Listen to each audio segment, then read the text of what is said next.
Shri Sai Satcharitra, Chapter 20. This chapter is about Das Ganu's problem solved by Kaka's maidservant. In this chapter, Hemant Pant describes how Das Ganu's problem was solved by Kaka Sahib Dikshit's maidservant. Preliminary. Sai, Lord was originally formless. He assumed a form for the sake of bhaktas. With the help of the actress Maya, he played the part of the actor in the big drama of the universe.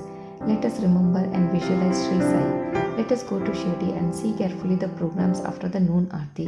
After the Aarti ceremony was over, Sai used to come out of the masjid and standing on its edge, distributed udi to the devotees with very kind and loving looks. The bhaktas also caught up with equal fervor, clapped his hand, and standing and staring at him, enjoyed the shower of udi. Baba passed handfuls of udi into the palms of the devotees and marked their foreheads with udi with his fingers. The love he bore for them in his heart was boundless. Then he addressed the bhaktas as follows: "O Bhau, go to take your lunch. You, Anna, go to your lodgings. You, Bapu, enjoy your dishes." In this way, he accosted each and every devotee and sent them home. Even now, you can enjoy these sights if you bring them into play your imagination. You can visualize and enjoy them. Now, bringing Sai before our mental vision, let us meditate on him. From his feet upwards to his face and prostrating before him, humbly, lovingly, and respectfully, revert to the story of this chapter. The next topic, Ishavasya Upanishad. Das Ganu once started to write a Marathi commentary on the topic Ishavasya Upanishad. Let us first give a brief idea of this Upanishad before proceeding further. It is called Mantra Upanishad as it is embodied in the mantras of the Vedic Samhita. It constitutes the last or the 40th chapter of the Vajrasaniya Samhita, that is Yajurveda, and it is therefore called Vajrasaniya Samhita Upanishad. Being embodied in Vedic Samhitas, this is regarded as superior to all other Upanishads which occur in the Brahmans and Aranyakas, that is explanatory treatises on mantras and rituals. Not only this, other Upanishads are considered to be commentaries on the truths mentioned briefly in the Ishavasya Upanishad. For instance, the biggest of the Upanishad is the Brihadaranyaka Upanishad, is considered by Pandit Satwalekar to be a running commentary on the Ishavasya Upanishad. Professor R.D. Ranade says, the Ishopanishad is quite a small Upanishad and yet it contains many hints which show an extraordinarily piercing insight. Within the short compass of 18 verses, it gives a valuable mystical description of the Atman, a description of the ideal sage who stands unruffled in the minds of temptations and sorrows, and adumbration of the doctrine of karma, yoga as later formulated, and finally reconciliation of the claims of knowledge and works. The most valuable ideas that lies at the root of the Upanishad is that of a logical synthesis between the two opposites of knowledge and work which are both required according to the Upanishad to be annulled in a higher synthesis. Page 24 of Constructive Survey of the Upanishad Philosophy. In another place he says that the poetry of Ishopanishad is a commixture of moral, mystical and metaphysical. From the brief description given about this Upanishad, anyone can see how difficult it is to translate this Upanishad in a vernacular language and brief out its exact meaning. Das Ganu translated it in Marathi, verse by verse, but as he did not comprehend the gist or essence of the Upanishad, he was not satisfied with his performance. He therefore consulted some learned men regarding his doubts and difficulties and discussed with them at great length. They did not solve them, nor did they give him any rational or satisfactory explanation. So Das Ganu was a little restless over this matter. The next topic, Sadguru, only competent and qualified to explain. As we have seen, this Upanishad is the quintessence of the Vedas.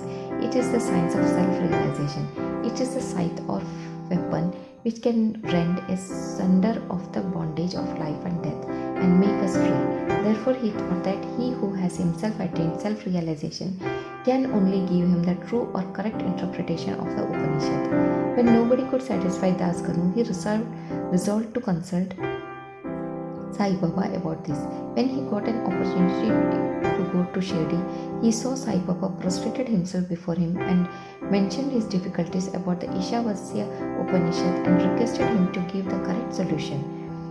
Sai Baba blessed him and said, "You need not be anxious. There is no difficulty about the matter. The maid servant of Kaka, that is Kaka Sahib Dikshit, will solve all your doubts at Ville Parle on your way home. The people who were present there and heard this thought that Baba was joking and said, how could an illiterate maid servant solve the difficulties of this nature? But Das Garnu thought otherwise. He was sure that whatever Baba spoke must come true. Baba's word was the decree of the Brahma, that is the Almighty. The next topic, Kaka's maid servant. On fully believing in Baba's words, he left Shirdi and came to Ville Parle, a suburb of Bombay, and stayed with Kaka Sahib Dikshit. There the next day when Dasganu was enjoying his morning nap, some say when he was engaged in worship, he heard a poor girl singing a beautiful song in clear and melodious tones. The subject matter of the song was a crimson-colored sari. How nice it was, how fine was its embroidery, how beautiful were its ends and borders, etc. He liked the song so much that he came out and saw that it was being sung by a young girl, the sister of Namya, who was the servant of Kaka Sahib. The girl was cleaning vessels and had only a torn rag on her person. On seeing her impoverished condition and her jovial temperament, Dasgunu felt pity for her, and when Rao Bahadur M.V. Pradhan next day gave him a pair of dhotars, he requested him to give a sari to the poor little girl. Rao Bahadur bought a good chirdi, that is a small sari, and presented it to her. Like a starving person getting luckily good dishes to eat, her joy knew to no bounds. Next day she wore the new sari, and out of great joy and merriment, world danced round and played fugadi with other girls and excelled them all. The day following, she kept the new sari in her box at home and came with the old and torn rags, but she looked as merry as she did the previous day. On seeing this, Dasganu's pity was transferred into admiration. He thought that the girl, being poor, had to wear a torn rag, but now she had a new sari which she kept in reserve, and putting on the old rags, strutted herself, showing no trace of sorrow or dejection. Thus he realized that all our feelings of pain and pleasure depend upon the attitude of our mind. On thinking deeply over this incident, he realized that a man ought to enjoy whatever God has bestowed on him in the firm conviction that he besides everything from behind and before and on all sides, and that whatever is bestowed on him by God must be for his good.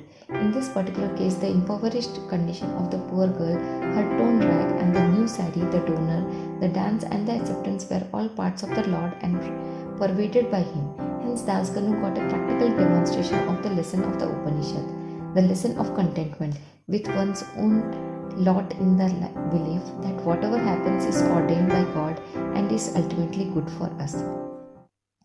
The next topic, unique method of teaching. From the above incident, the reader will see that Baba's method was unique and varied. Though Baba never left Shirdi, he sent some to Machindraghat, some to Kolhapur or Sholapur for practicing sadhanas. To some he appeared in his usual form, to some he appeared in waking or dreaming state, day or night, and satisfied their desires. It is impossible to describe all the methods that Baba used in imparting instructions to his bhaktas. In this particular case, he sent Dasganu to Ville Parle, where he got his problem solved through the maid servant. To those who say that it was not necessary to send Dasganu outside and that Baba could have personally taught him, we say that Baba followed the right or best course, or how else could Dasganu could have learned a great lesson, that the poor maid servant and her sari were pervaded by the Lord. Now we close the chapter with another beautiful extract from this Upanishad. The next topic, the ethics of Ishavasya Upanishad. One of the main features of Ishavasya Upanishad is the ethical advice it offers, and it is interesting to note that the ethics of the Upanishad are definitely based upon the metaphysical position advanced in it. The very opening words of the Upanishad tell us that God pervades everything. As a corollary from this metaphysical position, the ethical advice it offers is that a man ought to enjoy whatever God bestows on him in the firm belief that as he pervades everything, whatever is bestowed on him by God must be good. It follows naturally that the Upanishad should forbid us from coveting another man's property. In fact, we are fittingly taught here a lesson of contentment with one's own lot in the belief that whatever happens, it is divinely ordained and it is hence good for us. Another moral advice is that man must spend his lifetime always in doing action, especially the karmas enjoined in the Shastras, in a mood of believing resignation to his will. Inactivity, according to this Upanishad, would be the canker of the soul. It is only when a man spends his lifetime on doing actions in this manner that he can hope to attain the ideal of Nashkarmiya. Finally, the text goes on to say that a man who sees all beings in the self and sees the self as existing in all beings, in fact, for whom all beings and everything that exists have become the self, how can such a man suffer infatuation? What ground such a man have for grief? Slothfulness, infatuation, and grief verily proceed from our not being able to see the Atman in all things. But a man who realizes the oneness of all things, for whom everything has become the self, must ipso facto cease to be affected by the common foibles of humanity. Page 169 to 170 of the Creative Period by Messrs. Belwalkar and Ranade. Go to Shri Sai. Peace be to all.